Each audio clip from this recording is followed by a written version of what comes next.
안녕하세요, 이코녹스입니다. 출근길에 영상을 한번 더 올려보겠습니다. 여기는 제가 사는 동네는 아직 좀 춥네요. 아침 날씨가. 그래서 아직도 이 겨울 점퍼를 아직 약 50m 앞 어린이 보호구역입니다.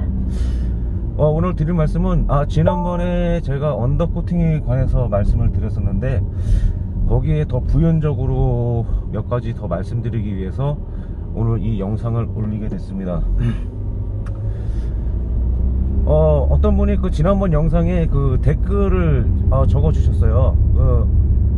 전방에 과속 방지턱이 있습니다. 이 코녹스도 현기차처럼 하부에 언더커버를 장착하는 게 어떻겠냐, 그런 게 더 좋을 것 같다라는 의견을 제시해 주셔서 제가 그것에 관해서 한번 말씀드리려고 지금 이렇게 영상을 올리게 됐는데요.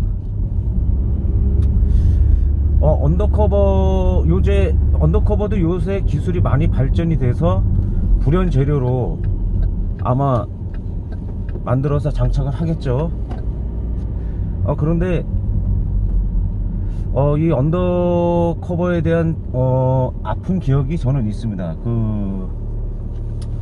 아주 오랜 시절로 올라가는데 제가 1998년도에 대학을 졸업을 하고, 그리고 1998년이면은 여러분들 IMF인 거를 아실 거예요. 그래서 그때 당시에는 경제가 상당히 좋지는 않아 가지고 일반 그 생활정보지 이런데 빈 공란이 생길 정도로 직원 채용이 아예 없었던 그런 시절이었습니다. 그리고 일본 신문 기사에도 빈 공란이 생길 정도로, 광고란에 빈 공란이 생길 정도로 회사들이 아주 급작스럽게 이렇게 얼어붙었던 그런 상황이었어요.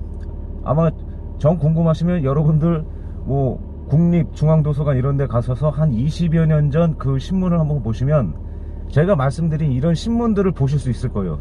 빈 공란이 있었던 그런, 아주 경제가 어려웠던 그런 시절이 있었습니다.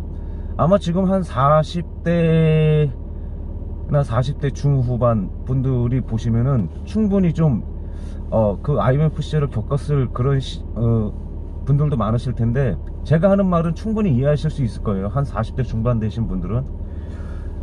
근데 어쨌든 제가 그때 당시에 겨우겨우 해서 할 수 있었던 일이 뭐냐면 가스 배달을 했었습니다. 가스 배달. 인천에서 가스 배달을 하게 됐는데,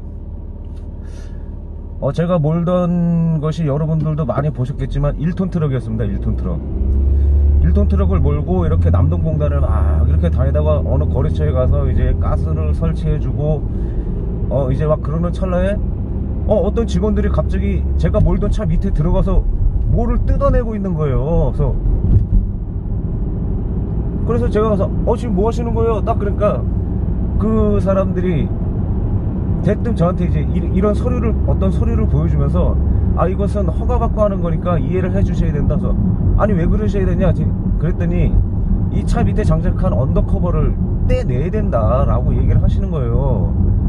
나중에 그 사람들이 이제 하는 얘기를 들어보니까 이게 언더커버에 불이 붙어서 화재 사건이 일어나서 이제 국가에서 명령을 해서 이 언더커버를 떼는 그런 일이 있었습니다. 아마 1998년도인가 99년도 요때쯤이었던 것 같아요, 제 기억에는.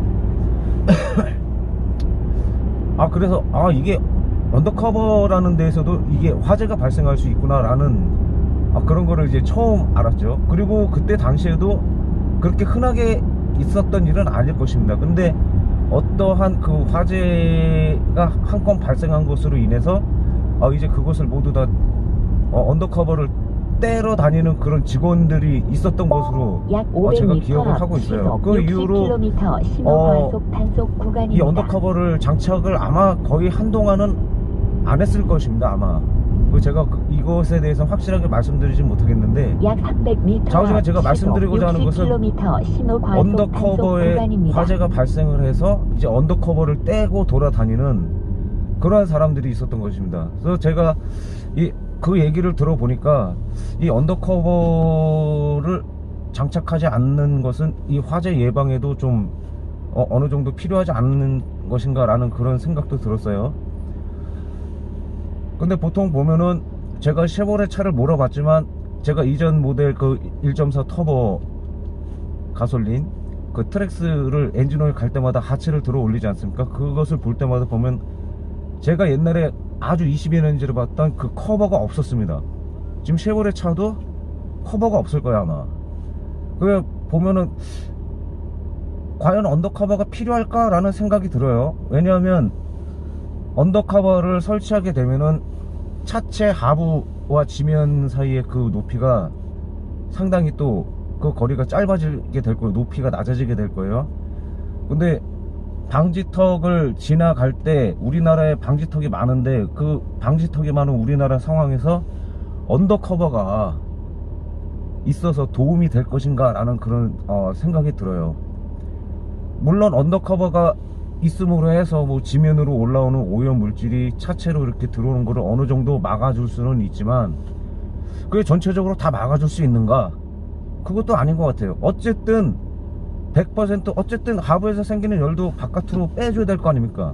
완벽하게 언더커버로 그런 틈새까지 없애는 언더커버를 설치하면 차체 하부에서 생기는 열을 어떻게 감당할 수가 있겠어요.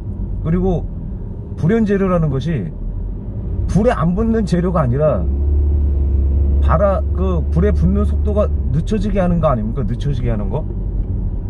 불에 안 붙는 게 아니라 불에 붙는 속도가 늦어지게 만든 게 불연 재료인 것 같아요. 그리고 설령 불에 붙었다 하더라도 화재 진압이 용이하게끔 하는 그 재질로 만든 것이 불연 재료입니다. 뭐 이런 측면에서 볼 때 언더커버가 차체 하부를 완전히 보호해 줄 수 없다면 과연 이것을 설치해 줄 필요가 있는가?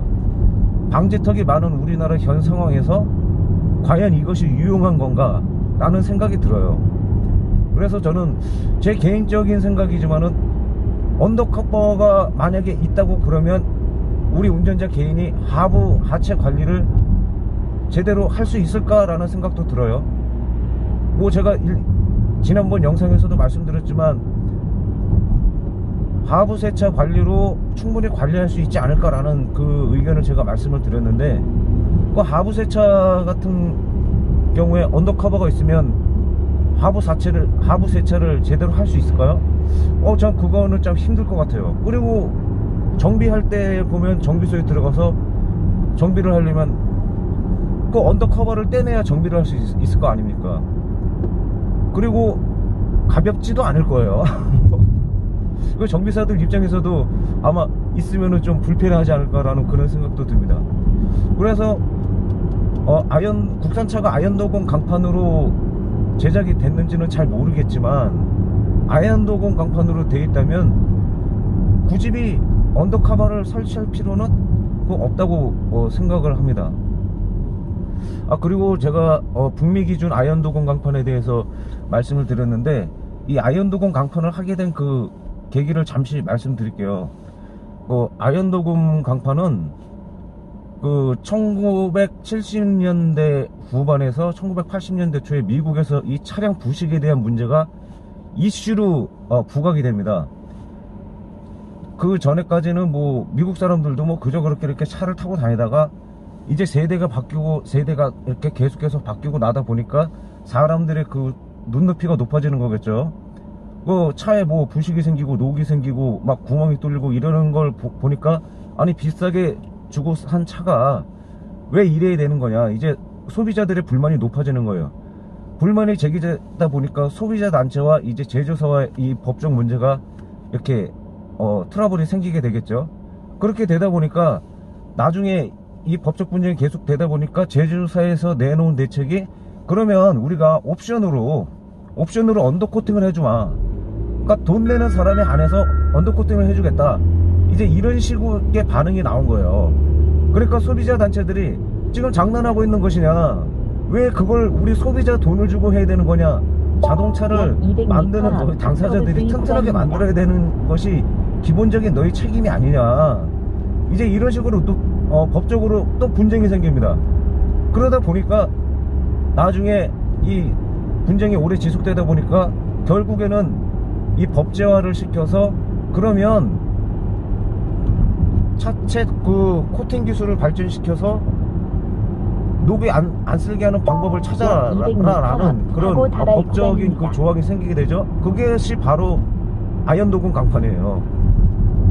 그렇게 함으로써 언더코팅을 차에 이렇게 입혀서 나오는 그 비용보다 아연으로 도금을 해서 부식에 강한 그 도금을 애초에 해서 하는 비용이 더 적게 드니까 결국은 이 아연 도금 강판을 법제화시켜서 이 아연 도금 강판으로 이 차체를 제작하기 시작했죠. 그 이후로 이제는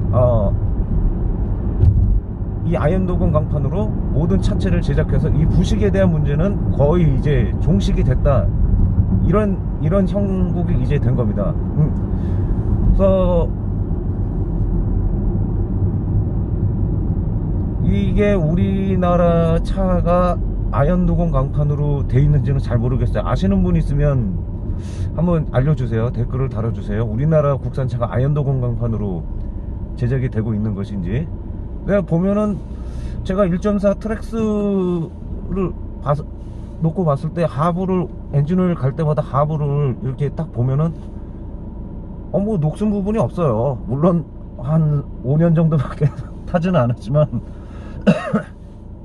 녹슨 부분이 하나도 없더라고요. 보면은 진짜 모르겠어요. 우리나라 그 국내에서 생산하는 그 쉐보레 차체도 아연 도금 강판으로 만드는 것인지 그건 잘 모르겠는데, 제가 일단 밑에 트랙스 하부를 봤을 때 전혀 그러한 느낌을 받지 못했고, 당시 그 엔진오일 갈던 그 분도 이거 바치가 깨끗하네 뭐 이런 식으로 늘상 말씀도 하고 그러셨어요. 예. 어쨌든 저는 이 아연 도금 그 강판은 강판으로 돼 있다면 뭐 언더커버 안 하는 게 낫다고 생각합니다. 오히려 언더커버가 있다면 하체가 우리 개인 운전자가 차량 하부를 관리하는데 좀 애로사항이 있지 않을까, 그리고 정비하는 데 있어서도 좀 애로사항이 있지 않을까, 이제 그러한 생각을 합니다. 그리고 어떤 또 다른 분이 댓글을 올려주셨는데 유튜브를 통해서 이 차 하부의 그 모습을 봤다는 거예요. 너무 부실하다 이거죠. 근데 솔직히 제가 봐도 조금 약간 뭐 엉성한 느낌이 있어요. 그러니까 모든 센서라든지 이제 언더커버가 없으니까 모든 센서 같은 것이 다 눈에 보입니다. 모든 센서가 다 눈에 보이고, 그리고 모든 센서 그 서로 연결된 그러한 그런 선이라든가 배관 같은 것이 당연히 이게 바닥에 이제 노출이 되겠죠. 제가 봐도 좀 노출이 돼 있습니다. 근데 한눈에 보이더라고요. 왜? 그 차량을 판별하시는 그때 그 유튜브, 저도 그 영상을 봤어요. 유튜브를 봤는데 이건 아니지 않느냐, 이제 이런 식의 반응을 보이시더라고요. 그 차량 그 판별하시는 그 분들이 말씀하시기를. 그래서 근데 모양은 되게 부실해 보이는데 의외로 복잡해 보이진 않더라고요. 뭐 이렇게 많은 뭐 부석이 밖으로 노출돼 있고 막 이런 게 아니라, 제가 보이는 거로는 그 60km 차의 그 뭐 냉매 탱크라든가 뭐 이런 것이 차 이 안쪽으로, 차 이게 밑에 하부 면이라면 차 안쪽으로 다 깊숙이 이렇게 박혀 있어요. 이렇게.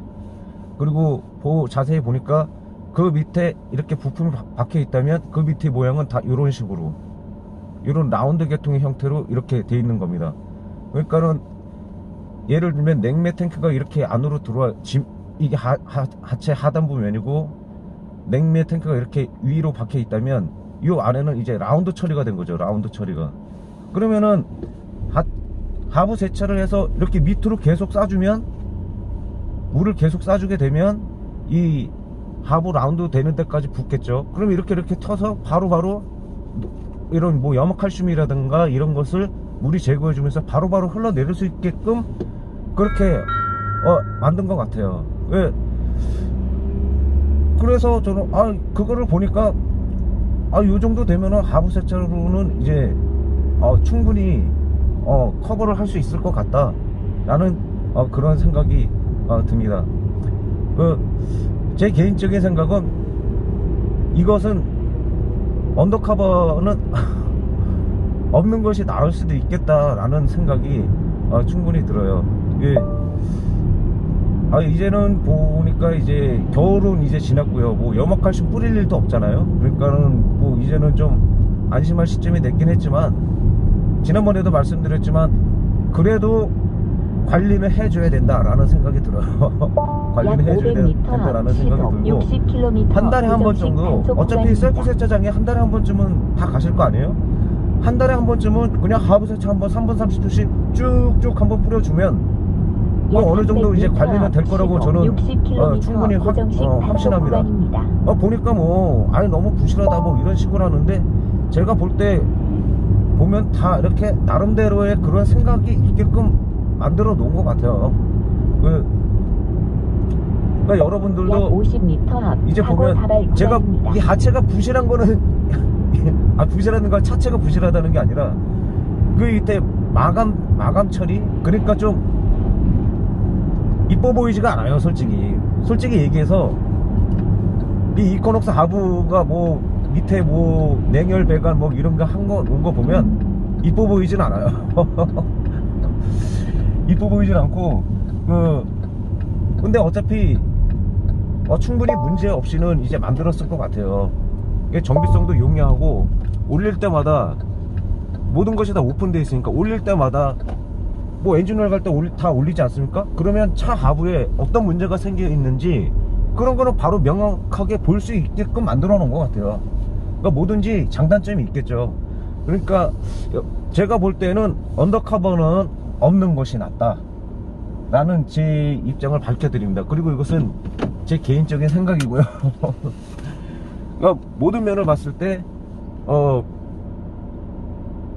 언더커버는 제 생각에는 필요하지 않아요. 오히려 뭐 차 열기만 더 높게 해줄 뿐이고, 하부 세차 그러니까 하부 관리를 하는데 애로사항 있게 어렵게 만들 수 있는 거라고 생각을 해요. 물론 언더커버 설치하면 밑으로 그러니까 차체를 들어 올렸을 때 상당히 깔끔하게 보이겠죠.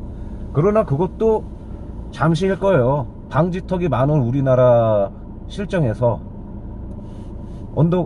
언더커버를 씌우게 되면 분명히 찢어지는 일도 생기고 깨지는 일도 생깁니다. 제가 운전 경험이 있습니다. 그 옛날에 1톤 트럭을 몰고 다니면서 이렇게 방지턱 넘어가는 쓱쓱 하는 긁히는 소리 정말 엄청 많이 들었어요. 물론 그때 당시에는 이거는 엔진을 보호하기 위해서, 차체 하부를 보호하기 위해서 설치했겠지 라고 그때 당시에는 생각했지만, 나중에 보면은 그게 결론적으로 도움이 되진 않아요. 그게 오히려 닿으면서 차 밑에 하부를 오히려 손상시키는 그런 경우도 있어요. 제 생각은 이제 여기까지 말씀드렸고요. 이 언더커버 같은 경우에는 오히려 불편할 것 같은 그런 생각이 듭니다. 보기에는 깔끔해 보이겠지만, 하지만 뭐 밑에 하단은 뭐 사람이 이렇게 내려봐서 보는 것도 아니고, 그리고 정비성에 봐서도 충분히 도움이 되지 않는 그러한 거라고 생각을 합니다. 오늘 또 주저리 외쳤는데, 이 운전하면서 조리 있게 얘기한다는 게 이게 쉬운 일이 아니군요. 왜 전문가들이 왜 편집을 하는지 이제 알겠습니다. 어쨌든 오늘 하루 잘 지내시고요. 저는 다음 영상에서 뵙겠습니다. 그리고 어떤 분이 실내외 리뷰를 한 번 더 보여달라고 말씀을 드렸는데, 제가 날을 잡아서 쉐보레 매장에 가서 직접 조용하고 정숙한 분위기에서 실내외 리뷰를 자세히 만드는 영상을 올리도록 하겠습니다. 그럼 그때까지 기다려 주시고요. 그러면 다음 영상에서 뵙겠습니다. 감사합니다.